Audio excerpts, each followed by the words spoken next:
People can feel pulled towards different locations. They may feel a connection to nature or just love the sounds of the city. Some people have found themselves pulled towards Sedona, Arizona, a town in Flagstaff that's known for its beautiful scenery, rich art, and history of Western films.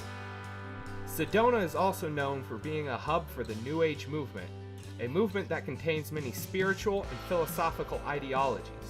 Over the course of this documentary, we hope to give you a better understanding of this movement and its beliefs.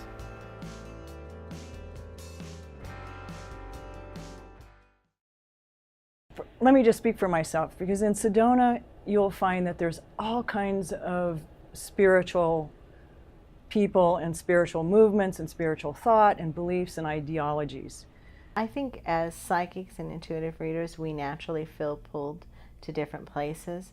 And so you may be pulled here for a period of time, and then I know lots of people who don't stay. They feel drawn to go somewhere else. And I think it's just listening to what each of us have our own guides, and listening to what the direction of our guides. So being here today doesn't necessarily mean being here tomorrow. I think it's a very valid feeling. I think that it's very important to people to feel connected to places and things. In Judaism, we say that when one goes to Israel, one's making aliyah, which is the term of going up or ascending. And we feel that the land of Israel is on a higher spiritual plane than the rest of the world. And Jerusalem and the Temple Mount specifically is even on a higher spiritual plane. And I can't explain it, but when I go to Jerusalem and when I go to the Western Wall and I go visit and see the stones that have been there for 2,000 plus years, there's a different feeling I have.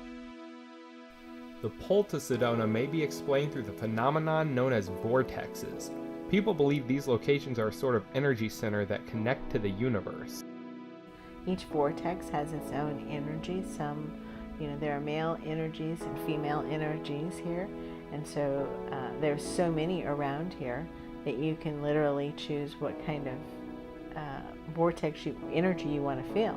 But really the whole area of Sedona is a vortex when you look at the combination of all the vortexes around us. You feel that vibration the moment you even start to drive in.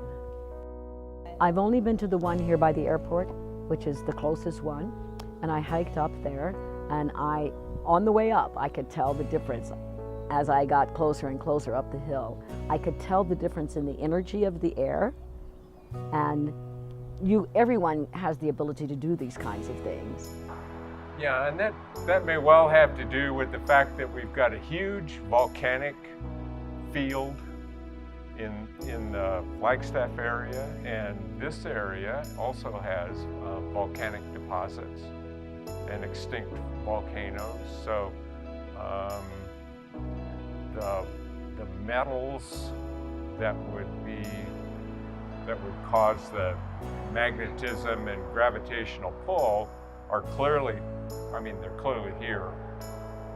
Whether you're sensitive enough to feel that or feel like it's directing something, I don't know. I cannot say that I've felt anything different than when I'm in nature in a beautiful place. But I do respect that some people do, and I'm open to the belief of different spiritual feelings in places. I do believe in the magnetism of different places having an effect on the body, definitely. For some people involved in the New Age religion, they believe that energy can be used to perform abilities that would be normally unobtainable. Well, I'm kind of not so much of a woo-woo person. I'm kind of practical. Yet I do have, for myself, knowings that there are more things available, more to this physical realm, more kind of like the spiritual part of the physical realm. That's what I've come to understand for myself. In the process, this curiosity has led me through neuro-linguistic programming, hypnosis, working with a person who was clearing energy fields. My great-grandmother actually read tea leaves, and when I was just an infant, she actually told my mother and my grandmothers that I had the gift and that they should listen to what I had to say, and that sometimes I was probably going to say things that seemed a little bit odd to them, but they should pay attention anyway.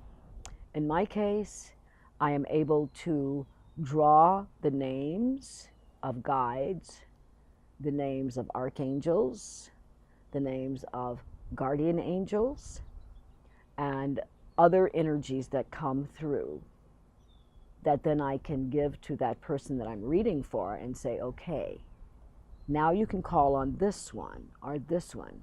Sure. Reiki's energy healing, okay, so it works on multi-levels. It works on the physical level, on the emotional level, and on the spiritual level. For me, it's hands-on.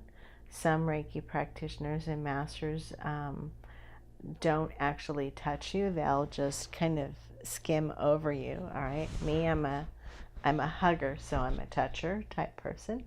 And I've had people say, oh, your hands feel like heating pads, okay? So my hands tend to warm up when I'm working on somebody, especially if I'm working on an area that they may have had an injury, okay? And they don't even have to tell me. I can literally feel it in them, okay? Well, again, that sounds like a self-promotion thing. And that sounds like it seems like it promises power to the one who's doing it. And to me that sounds, well, scripturally speaking, that sounds an awful lot like the first temptation, which was to become like God yourself. Prophecy, in terms of God talking to the prophets, was something that we believe in and we believed in, but it was much more along the lines of corralling the people into doing right. It wasn't specifically you're going to walk out tomorrow and get hit by a bus type of prophecy. It was, if you do not follow the laws that God gave us, then this could happen. So that type of prophecy. But in terms of going to a tarot card reader or something like that, I think it's great entertainment, but I don't put much faith into it as terms of a spiritual or religious thing. The New Age movement is accepting to varying beliefs. With each experience, a person builds upon their beliefs. And in the New Age movement, that's what it's about, that each person's own reality is true. It's real for the people that are involved in it. It really doesn't appeal to me. I guess I'm a little more of a scientist, so I like to have some kind of cause and effect relationship with things that are going on. It's the feeling that one gets when one is doing what is appropriate, whether it is doing right versus wrong, or whether it's doing the action of a religious practice correctly.